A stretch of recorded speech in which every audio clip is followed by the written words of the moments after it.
और बात रायपुर से आ रही बड़ी खबर की करेंगे। रायपुर से आ रही बड़ी जानकारी आपको बता दें, सीएम साय कैबिनेट की रायपुर में बैठक होनी है। सुबह 11:30 बजे मंत्रालय में बैठक होगी और देखिए कई महत्वपूर्ण विषयों पर चर्चा होने की संभावना है। कैबिनेट में कई विषयों पर मोहर लगेगी। ये बड़ी जानकारी आप तक साझा कर दे तो सीएम साय कैबिनेट की रायपुर में बैठक होनी है और सुबह लगभग 11:30 बजे के आसपास मंत्रालय में महत्वपूर्ण बैठक होगी। कई महत्वपूर्ण विषय पर चर्चा होने की संभावना है। कई जरूरी विषयों पर चर्चा हो सकती है। आगामी दिनों के लिए नीति रणनीति स्ट्रैटेजी बन सकती है। कैबिनेट में कई विषयों पर मोहर भी लग सकती है। तो बड़ी जानकारी रायपुर से आपको बता दें और ज्यादा जानकारी साझा करेंगे। संवाददाता अंकुश हमारे साथ लाइव जुड़ चुके हैं। अंकुश, सीएम साय कैबिनेट की बैठक होने वाली है। बैठक में क्या कुछ चर्चा हो सकती है, किन तमाम विषयों पर मोहर लग सकती है? अंकुश, जानकारी दीजिए।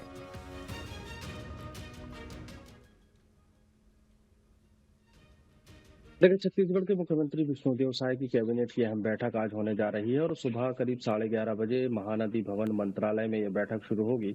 मुख्यमंत्री विष्णुदेव साय की अध्यक्षता में बैठक रहेगी, जिसमें दोनों ही डिप्टी सीएम और तमाम कैबिनेट के साथी मौजूद रहेंगे।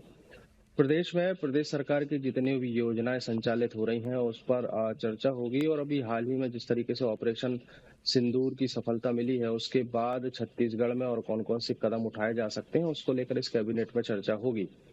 कहा यह जा रहा है कि जो पाकिस्तानी नागरिक हैं या जो विदेशी नागरिक हैं जो छत्तीसगढ़ में रह रहे हैं, जिनके पास वीजा है या फिर जो घूमने के हिसाब से छत्तीसगढ़ पहुंचे थे, उनके लिए निगरानी समिति बनाई गई थी और ये देखा जा रहा है कि कितने लोग छत्तीसगढ़ से वापस लौटे हैं या नहीं लौटे हैं। उसके लिए आज एक एसटीएफ का गठन किया जा सकता है और उस एसटीएफ को कैबिनेट की मंजूरी दी जा सकती है।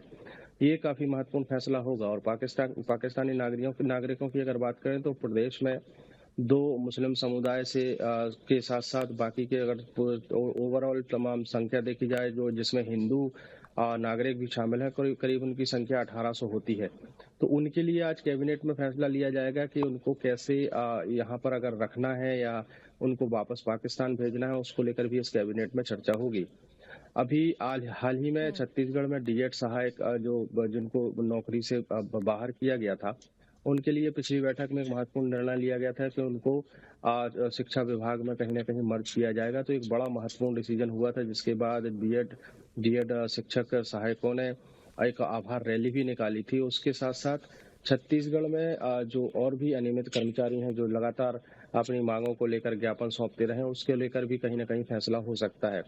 दूसरी सबसे महत्वपूर्ण बात यह है कि छत्तीसगढ़ में भी सुशासन त्योहार चल रहा है। सुशासन त्योहार की शुरुआत जो है वो मई महीने में अप्रैल महीने में हुई थी और उसमें उस दौरान प्रदेश भर के लोगों से उनकी समस्याओं के आवेदन मांगे गए थे। पंचायत स्तर से लेकर और तमाम चाहे वो निकाय क्षेत्र हो, चाहे ब्लॉक स्तर हो, चाहे जिला स्तर हो, सभी के आवेदन प्रदेश मुख्यालय पहुंचे और अलग अलग विभागों में वो लोगों की समस्याओं के आवेदन थे वो वितरित किए गए और विभागों की समस्या के निराकरण जो है वो मुख्यमंत्री विष्णुदेव साय ने खुद ही निर्देश दिए थे।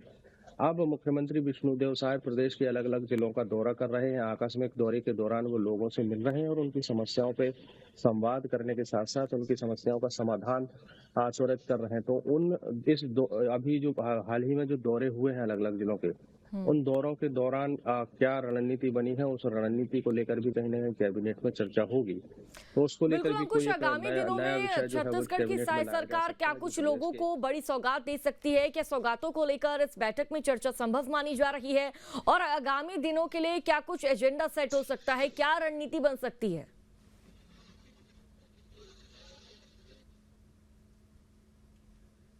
देखिए, प्रदेश में सौगातों का सिलसिला लगातार जारी है। अभी हम देखें तो जो जिन शिक्षकों को बाहर निकाला गया था उनको भी मर्ज कर दिया गया है। दूसरा, कल ही अगर हम देखें तो एक बड़ा महत्वपूर्ण कार्यक्रम था जो प्रदेश के अंबिकापुर संभाग मुख्यालय में रखा गया था, जिसमें केंद्रीय मंत्री शिवराज सिंह चौहान शामिल हुए थे और हजारों परिवारों को पीएम आवास योजना के तहत उनको आवास की चाबी सौंपी गई है।